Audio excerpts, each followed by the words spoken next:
waters are fast-moving. Unlike other big rallies, Bit earlier at about 7 a.m., a group from the Coast Guard. Welcome to #PHVote 2013. Today on Rappler, a day after the peace pact is signed, the Bangsamoro Transition Commission begins working on a draft of the Basic Law. The court allows medical treatment for alleged pork barrel scam mastermind Jaene Zaplan, but not at St. Luke's. And the Philippines, along with 99 other countries, reject Crimea's decision to join Russia.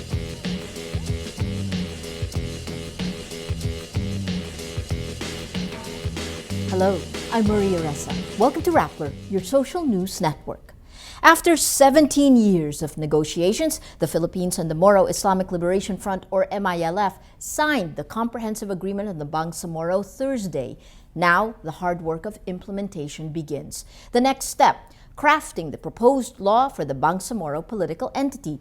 Bangsamoro Transition Commission Chair Mohager Iqbal says the first draft of the basic law is complete but still needs to be polished. He says the commission has to smooth out hard issues, which he says are related to, quote, internal processes within the 15-member commission. Once complete, the commission will submit the final draft to Malacanang, which will then transmit it to Congress. Congressional leaders earlier promised to pass the measure before the end of 2014. To complement the peace deal, the government will allocate more funds to the Autonomous Region in Muslim Mindanao, or ARMM. Budget Secretary Florencio Abad says the historic deal will allow Bangsamoro communities to experience socio-economic development after decades of armed conflict. He adds, sustained peace would transform the area into a hub for tourism, investment, and commercial activity. To be recognized as the Bangsamoro, that is a dream for many who spent decades fighting for justice. For fighters of the Moro Islamic Liberation Front, Thursday's historic signing for peace was an emotional day. Natasha Gutierrez reports. Moro Islamic Liberation Front member Rasid Ladyasan sits alone away from his group. He says he wants to be on his own, to take in the magnitude of the signing of the comprehensive agreement on the Bangsamoro between the MILF and the government. Ladyasan joined the MILF in 1996 when he was just 23 years old.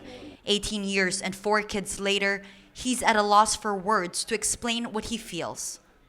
It's really unexpectable, unexplainable, I should say. A feeling that you would only feel when you think that everything has turned right. That everything has turned, everything that we have done, that I have done in my modest capacity, were all worth it. And that could not be explained by any word. Ladyasan is only one of nearly 600 MILF members who flew from Mindanao to Manila to witness the historic event. They arrived yesterday via 3 chartered flights through Philippine Airlines. They enter Malacanang in good spirits, smiling and donning their traditional headpiece, flaunting their identity with pride. Mindanaoan music plays while traditional dancers perform before the signing. It is a celebration of their culture, but above all, it is a celebration of their success.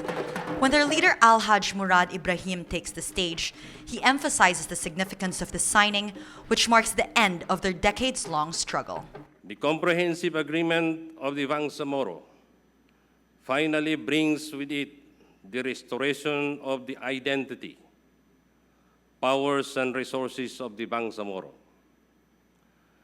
These 3 things, which have been ours since time immemorial, unjustly taken through colonization and occupation, are now returned to us. The Muslims in the audience are emotional. They smile, they cry, they applaud, overwhelmed by what the signing means. Ina Abolondo, who grew up in Mindanao, says she too was overcome with happiness, remembering her own sufferings. Oo naman, lalong-lalo na yung speech ni Secretary Deles. Kasi naalala ko yung 70s. So although yung sinasabi niya noon sa experiences ng isang evacuees experience niya itong recent gera. Pero yung nakaka-relate ako dahil doon sa 1970s na experience ko. So mas ano pa yung akin na ranasan doon. It took the MILF 17 years before agreeing to a peace pact with the government. They acknowledge there will be obstacles and challenges, but today the focus is on the promise of the future. Ladyasan, who dedicated almost half his life to his search for justice, is optimistic. I have the personal commitment, and the people have the commitment too. The nation has the commitment to peace, the commitment to live in peace and prosperity together. Because this will be the better for all of us, and it will make a better future for all of us. President Benigno Aquino III vows his government will do its best to ensure the agreement is implemented, while Murad too promises to do his part. The goal is for the Bangsamoro to establish its own government by 2016. For the people of Muslim Mindanao, the signing of the comprehensive agreement on the Bangsamoro is personal. The air of hope is palpable at the signing. From bullets to books, from war to peace, both parties to the historic agreement swear this is the dawn of prosperity for the Bangsamoro. Natasha Gutierrez, Rappler, Manila. The Makati Regional Trial Court grants the request of alleged pork barrel scam mastermind Janet Lim-Napoles to stay in a hospital for treatment. But it won't be the hospital she asked for, St. Luke's Medical Center, but at the government facility, Hospital ng Makati.